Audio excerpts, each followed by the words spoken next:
I am the tofu golem. Please enjoy the video. You begin by spotting the relationship that ties the numbers together.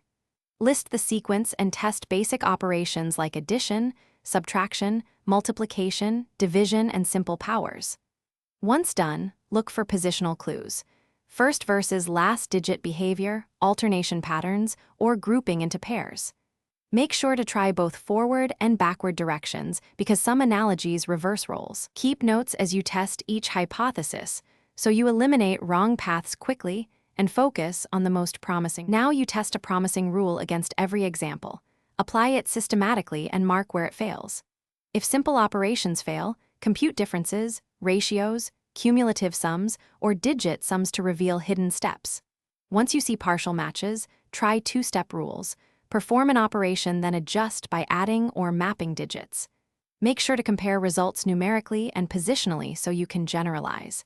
If a rule fits every case cleanly, you're ready to predict the analogous number confidently.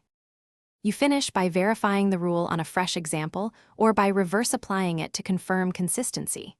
If you encounter a mismatch, check edge cases like zero, negatives, carryover, or digit boundaries and reevaluate whether mapping or index shifts were missed. Once resolved, state the concise rule and compute the final analogous number. Remember one troubleshooting tip. If multiple rules fit, prefer the simplest rule that covers all cases because simplicity usually indicates the intended pattern. Thanks for watching. Consider subscribing if we helped you today.